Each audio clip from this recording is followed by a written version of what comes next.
تو کہا مولانا جب یہاں پانی کا سیلاب آیا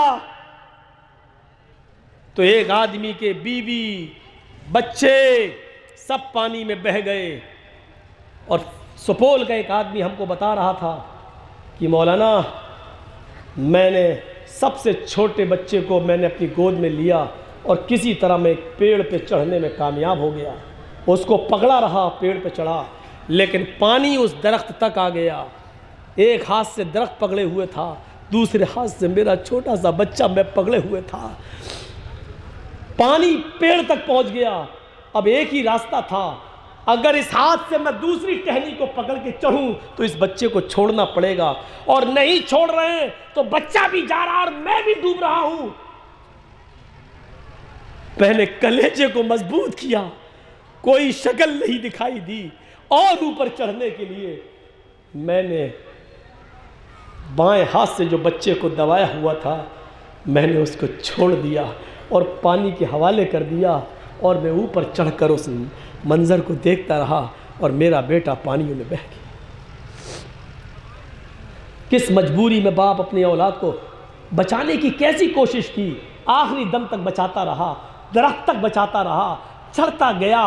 یہ درد ہوتا ہے ایک باپ کا اپنے بیٹے کے ساتھ، لیکن قیامت کے دن درد چھوٹ جائے گا۔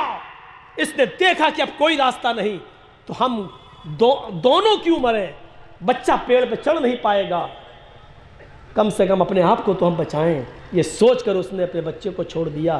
ایک ہلکا سا پانی کا سیلاب ہمیں اپنی اولاد کو چھوڑنے پر مجبور کر دیتا ہے۔ قیامت میں آگ کا عذاب کیسا ہوگا جو انسان کہے گا میری اولاد کو بھی، میری بیوی کو بھی، میرے بھائی کو بھی، میرے کنبے قبیلے خاندان کو بھی اور پوری دنیا کو بھی جہنم میں ڈال دے۔ قرآن نقشہ کھینچتا ہے، اَيَحْسَبُ الْإِنسَانُ أَن لَّن نَّجْمَعَ عِظَامَهُ، انسان یہ سوچتا ہے کہ اس کے مرنے کے بعد ہم اس کی ہڈیوں کو جمع نہیں کر پائیں گے۔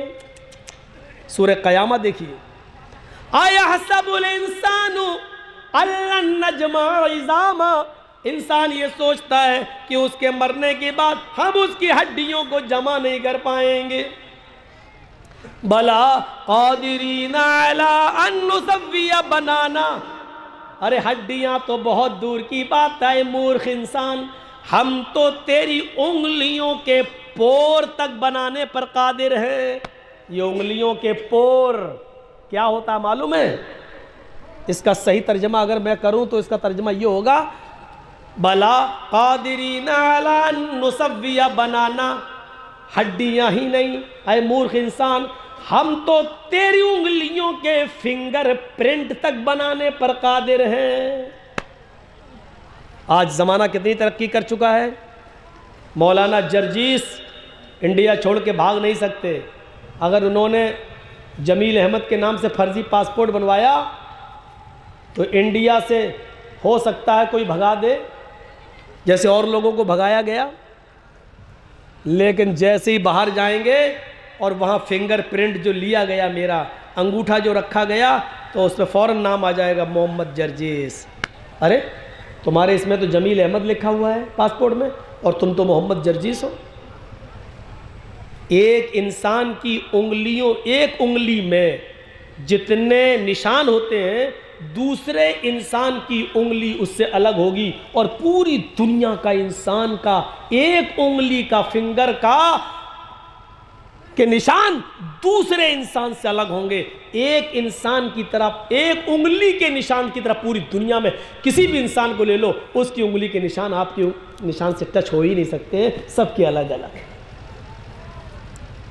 آج سائنس اتنی ترقی کر سکتی ہے کہ ایک انسان فرضی پاسپورٹ بنا کر بھاگ نہیں سکتا، دوسرا نام رکھ کر جا نہیں سکتا، تو اللہ تعالیٰ نے بھی کہہ دیا کہیں بھی چلے جاؤ، تمہاری ایک ہڈی ادھر، ایک پاکستان، ایک کتا کھا گیا، ایک شیر کھا گیا، سب نے لید بنا کر لیٹرین کے راستے سے نکال دیا، اب تم کہتے ہو کہ ہم جمع کیسے کریں گے؟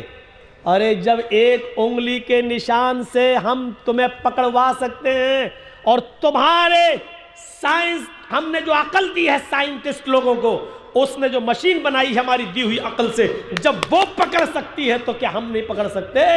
بلا قادرین علی ان نسوی بنانا، ہم تو تمہاری انگلیوں کے پوروں کو بھی بنانے پر قادر ہیں۔ ہڈی بھول جاؤ، پور کو بنانے پر قادر ہیں، انگلیوں کے فنگر نشان بنانے پر بھی قادر ہیں۔ بل یرید الانسان لیفجر اماما، انسان تو یہ چاہتا ہے کہ ہم آگے بھی گناہ کرتے رہیں۔ کتنی اچھی بات کہی اللہ نے، پوری چاہت بتا دی۔ انسان تو یہ چاہتا ہے کہ ہم آگے بھی گناہ کرتے رہیں، انسان تو یہ چاہتا ہے کہ ہم لاٹری خریدتے رہیں، جوا کھیلتے رہیں، شراب پیتے رہیں، سب کرتے رہیں۔ بل یرید الانسان لیفجر اماما یسأل ایان یوم القیامہ۔ جب گناہ کرتے ہوئے اس سے کہا جاتا ہے بے قیامت کا ڈر نہیں ہے تجھے، یہ سب کر رہا ہے، تو کہتا ہے قیامت کب آئے گی؟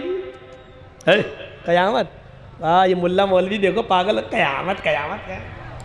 لیفجر اماما، چاہتا ہے کہ ہم گناہ کرتے رہیں، مذاق میں پوچھتا ہے یسأل ایان یوم القیامہ، قیامت کب آئے گی؟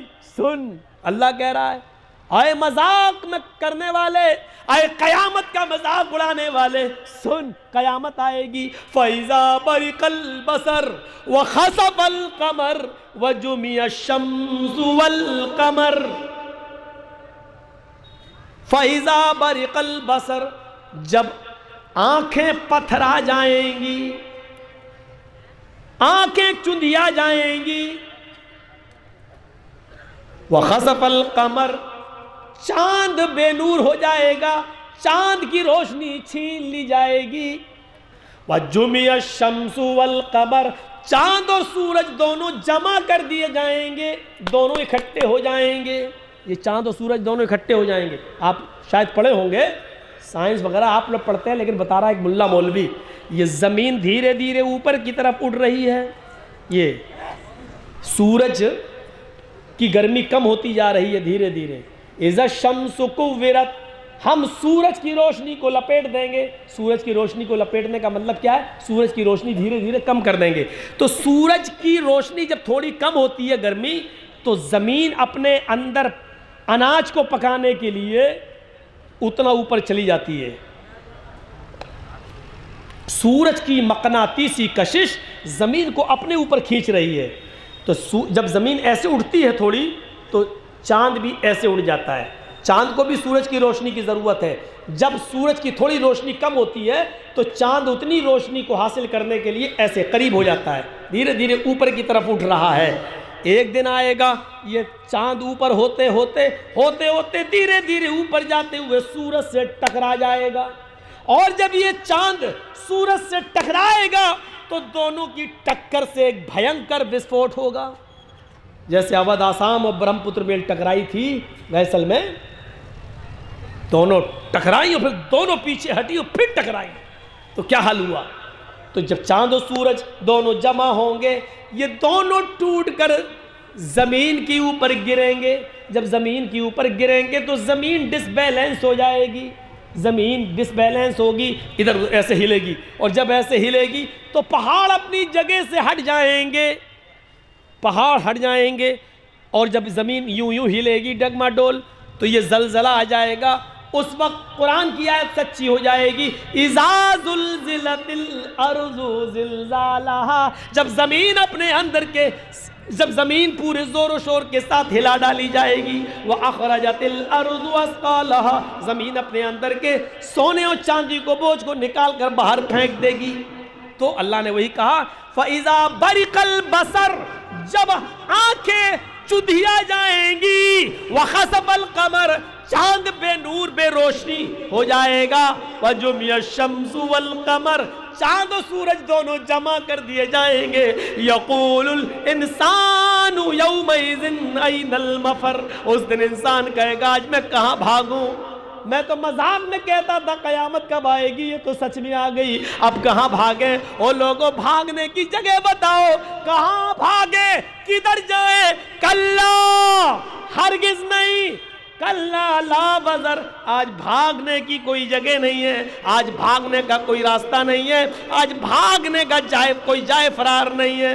کلا لا وزر، آج بھاگنے کی کوئی جگہ نہیں ہے۔ يُنَبَّأُ الْإِنسَانُ يَوْمَئِذٍ بِمَا قَدَّمَ وَأَخَّرَ، آج تو اللہ تعالیٰ تمہیں سب بتا دے گا جو تم نے آگے بھیجا ہے اور جو پیچھے چھوڑا ہے۔ تمہاری ایک ایک نیکی ہمارے پاس موجود ہے، تمہارا ایک ایک دن کا حساب ہمارے پاس موجود ہے۔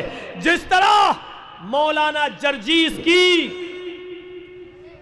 3-4 سال پرانی تقریروں میں سے کاٹ کاٹ کر آج ایک بھڑوا چینل والا اور مودی جی کی ڈالی ہوئی ہڈی کے ٹیسٹ سے لبریز ہو کر جس طرح وہ دکھا رہا ہے،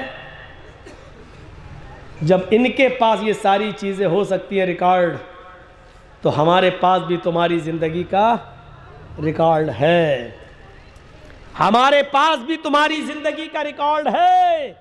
يُنَبَّأُ الْإِنسَانُ يَوْمَئِذٍ بِمَا قَدَّمَ وَأَخَّرَ، آج ہم سب کو پیش کر دیں گے، یہ تم نے آگے بھیجا، یہ تم نے پیچھے چھوڑا۔ یہ قیامت کا ایک منظر اللہ رب العالمین نے کھینچا۔